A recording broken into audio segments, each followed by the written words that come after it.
Nesta série nós vamos estar conversando sobre viver mais, envelhecer com saúde, viver com qualidade de vida, uma vida com qualidade. Mas para a gente pensar nisso, nós vamos ter que entender primeiro quais são os fatores que podem roubar, furtar essa qualidade, quais são os fatores que podem contribuir com essa qualidade, com essa longevidade, com saúde, né? O envelhecimento com saúde. Nós temos que levar em consideração dois grandes fatores nisso.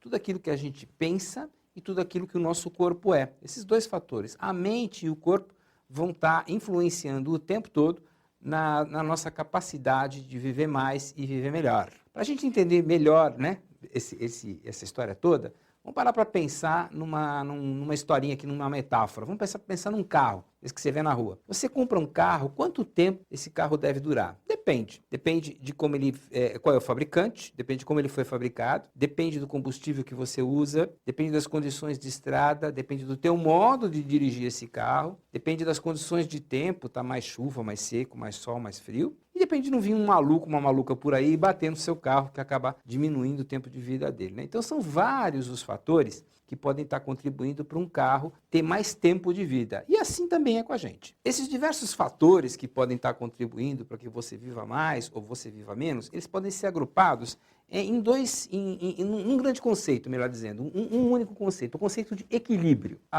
O conceito de equilíbrio é o seguinte: você, quando anda de uma bicicleta, você está equilibrado? Sim e não. Por quê? Existe todo um desgaste que pode estar acontecendo para você se conseguir andar, né? Tem gente que anda na bicicleta tranquilo, levinho, gastando pouca energia. Tem gente que anda muito esbaforido, não consegue andar tanto tempo ou gasta muita energia, muita saúde para conseguir caminhar. Então, o conceito de equilíbrio é fundamental para você entender aquilo que nos tira e nos coloca numa situação de harmonia. Então existem dois grupos de ataques ou de condições que podem tanto te tirar da situação de harmonia, de equilíbrio, quanto te colocar novamente nessa situação de equilíbrio. Nós vamos chamar de sobrecarga, né? Então existe uma sobrecarga, que é uma sobrecarga de vivência. Tudo aquilo que você pensa, aquilo que você sente, a apurrinhação, por exemplo, que você tem no trânsito, ou a felicidade de você receber uma notícia bacana de um amigo, uma amiga que você não via há muito tempo. Tudo isso são os fatores de vivência, né? Daquilo que é individual, daquilo que está acontecendo dentro de você, que pode ser analisado tanto do ponto subjetivo, quanto do ponto objetivo, científico, mas está acontecendo dentro de você. E existe um outro tipo de sobrecarga, que é a sobrecarga físico-química. Então, nós somos seres químicos, nós somos seres influenciados por todas as coisas químicas e físicas que estão acontecendo. Nós dependemos de vitamina, mineral, aminoácido, ácidos graxos, nós dependemos dos radicais livres que estão aí ao nosso entorno, nós dependemos da qualidade do ar, nós dependemos das radiações que estão nos afetando o tempo todo, enfim. Não é apenas a qualidade da vivência ou você simplesmente relaxar que vai determinar a tua saúde e a tua qualidade de vida. Então, tanto esse fator do equilíbrio ser dinâmico, quanto de você levar em consideração os fatores físico-químicos, diferenciam essa nossa abordagem da abordagem do estresse clássico. O estresse clássico ele considerava a pessoa como voltando um estado de equilíbrio estático, né? E considerava mais os aspectos, bem mais os aspectos, sem dúvida, relacionados com os aspectos de vivência, com os aspectos emocionais, psicológicos. Na nossa abordagem, nós pretendemos que seja mais integral, mais abrangente, melhor dizendo, e que coloque tanto esse conceito de equilíbrio ser dinâmico, ao contrário do estresse, que é um equilíbrio estático, quanto os fatores tanto de vivência quanto os físico-químicos, numa única unidade, numa única abordagem mais eficaz, diferencia da abordagem do estresse convencional, tradicional. E por isso, nós vamos chamar essa abordagem de biostress, ou biostress, se você gostar de inglês. Biostress está ótimo, né?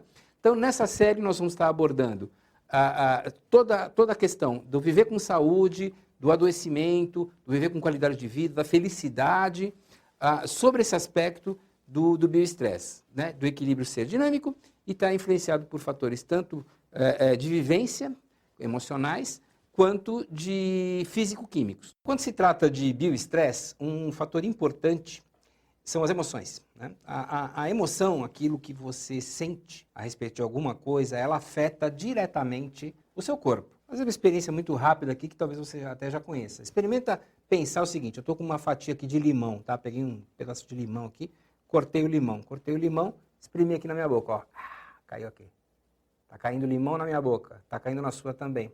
Salivou? Pois é, a maioria das pessoas vai salivar diante desse experimento muito fácil.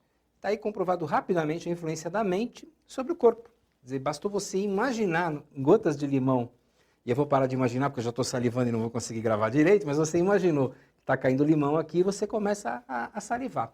E não tinha limão nenhum. Então a mente é capaz de influenciar as funções corporais, tanto para o bem quanto para o mal.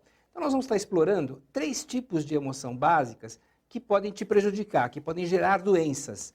E essas três emoções básicas, elas são formadas tanto pelo seu modo de pensar, quanto pelos acontecimentos, quanto pela sua química orgânica. Então nós vamos estar explorando esses 3 aspectos do relacionamento com as pessoas, do mundo que está ao teu redor, da maneira como você interpreta os acontecimentos e a química do seu corpo, a química do seu cérebro, gerando essas três emoções básicas. Quais são? Antes de eu falar, suspense, olha só, vamos parar para pensar.